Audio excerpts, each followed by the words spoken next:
మనం కర్ణాటక చాలా ఎక్స్పర్టీస్ ఉంది వాళ్ళ దగ్గర. కుంకి ఎలిఫెంట్స్, వైల్డ్ ఎలిఫెంట్స్ మనం వాటితో ట్రైన్ చేయొచ్చు.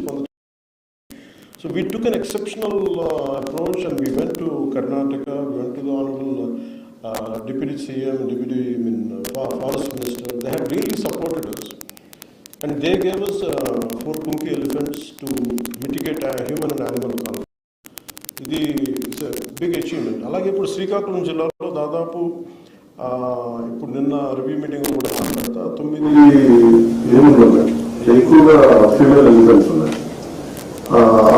బేసిక్ ఇవి ఒకసారి ఏమైపోతుందంటే మనకి మాట్లాడతా ఒరిస్సాలో మైనింగ్ ఎక్కువైపోయి, అది యాక్చువల్ మన నేషనల్ మన ప్రాంతానికి చెందిన ఒరిస్సాలో మైనింగ్ జరగడం వల్ల వాటికి జరిగే నేషనల్ హ్యాబిటేషన్ దెబ్బతింటం వల్ల అవి మైగ్రేట్ అయిపోయాయి.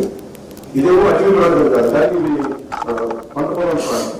సో ఇవి క్రియేట్ చేస్తామంటే వాటికి లేజ్ అయిపోయి దాంట్లో ఒక ఎలిఫెంట్ లేదు, కూర్చోబెట్టి 9 నుంచి ఒక గుంపు ఇంకోటి 7 ఎలిఫెంట్స్ అనుకుంటారు. సో ఇందులో నేను మాట్లాడుతుంది ఏంటంటే ఒకటి రీచింగ్ అవుట్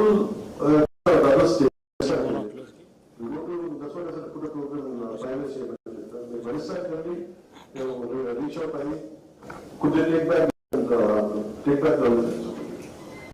మనం కూర్చోబెట్టి అదొకటి ఒక మల్టిపుల్ మెజర్స్ అనుకున్నాం. రెండోది కొత్త కొన్ని ఎలిఫెంట్స్ ని తీసుకొచ్చి మనం ఈ శేషాచలం తిరిగి వరగడం 3-4 ఎలిఫెంట్స్ ని ఆ జీన్ డైవర్సిటీ కూడా పెరుగుతుందని చెప్పి దాన్ని కూడా నిర్ధారణకు వచ్చాం. సో ఇది చేయడం 6 months పడుతుంది. సో ఈ కన్సర్న్ రేంజ్ డిఎఫ్ఓ కూడా ఇది ఫ్యూచర్ మీకు అర్థం చేసుకోవాల్సి వస్తుంది. అలాగే ఈ హ్యూమన్ యానిమల్ కాన్ఫ్లిక్ట్ లో చాలా కొంత మీరు రెవెన్యూ అధికారులతో కానీ, అలాగే మీకు ఏమాత్రం టెక్నాలజీ అవసరం కానీ, లేదంటే మీకు ఇన్ఫ్రాస్ట్రక్చర్ ఏమాత్రం ఇబ్బందులు ఉన్నా మీకు ఎంత హ్యాండిల్ చేయగలం, ఎంత నిధులు, ఇవన్నీ సెకండరీ ఇష్యూ. కానీ అసలు ముందు మీరు ప్రాబ్లమ్ ని ఐడెంటిఫై చేస్తే, నేను I keep on doing regular reviews. So please మీరు ఏ మాత్రం ఇబ్బంది పడకుండా దయచేసి మీకున్న స్థానికమైన ఇలాంటి పరిస్థితుల్లో please reach out to us and we will make sure that we will address that. అలాగే మేజర్గా ఏంటంటే నేను ఇప్పుడు ఇందాక మీకు చెప్పినట్టుగా 22% నోటిఫైడ్ ఫారెస్ట్లో కూడా స్పీషీస్ తగ్గిపోతూ ఉన్నాయి. ప్లాంట్ స్పీషీస్, మొక్కల వైవిధ్యత, జాతులు, కొత్త జాతులు లేవని అదొకటి అడ్రస్ చేయడంతో పాటు విభిన్నమైన ఈ మొక్కల జాతుల్ని సంరక్షించుకోవడం కూడా చాలా అవసరం. నేను రివ్యూ మీటింగ్స్లో మాట్లాడుతున్నప్పుడు నేను అడిగిన like what are the number of species we're developing as forest nurseries అంటే I think not more than 10 to 20 species తప్ప ఎక్కువ లేదు. బట్ ఇంత వైవిధ్యం ఉంది అడవుల్లో, how come we're not able to get the saplings అని అడిగితే దాన్ని స్పెషల్ ఫోకస్ పెట్టలేదంటే. So I request you to develop plant nurseries which will be more about wildlife species. మరి దాదాపు 300, 400, 500 మొక్కలు జాతుల్ని మనం తీసుకొచ్చి వైల్డ్ నర్సరీస్ లో పెంచాల్సిన అవసరం ఉంటుంది.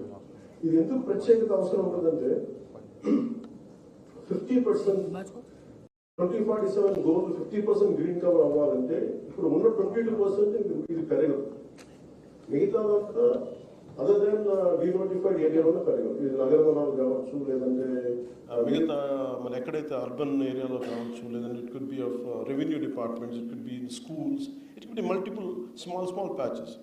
సో వీటికి to create mini forest atmosphere we have to develop forest species in a big way. That is one thing which we have to do. దీనివల్ల గిరిజన గ్రామాల్లో కూడా మీరు నర్సరీలు ఏర్పాటు చేసి స్థానిక ప్రజల ద్వారా అడవి సేకరించి అరుదైన జాతుల్ని పెంచాల్సిన అవసరం ఉంటుంది. సో ప్రతి నర్సరీ నుండి 1000 నుండి ఒక 2000 మొక్కలు పెంచినా కానీ మన రాష్ట్ర వైవిధ్యం మరింత బలంగా సమృద్ధిగా పెరుగుతుంది. అలాగే వీటితో పాటు ఎకో టూరిజం కూడా మనకి ప్రత్యేక పరిస్థితుల్లో మనకి చూస్తే registration of forest rights act, దీని ద్వారా చాలా ఉద్యమాలు వచ్చినాయి, అన్నీ వచ్చినాయి. ఈ చట్టం ద్వారా రాష్ట్రంలో సుమారు 4 లక్షల ఎకరాల రిజర్వ్ ఫారెస్ట్, నోటిఫైడ్ ఫారెస్ట్ భూముల్ని ట్రైబల్స్కి ఇవ్వడం జరిగింది. ఈ రిజర్వ్ ఫారెస్ట్ ద్వారా ఈ ట్రైబల్స్ ఫ్యామిలీ లైవ్లీహుడ్స్ని ప్రొటెక్ట్ చేస్తూ మన అడవులను కూడా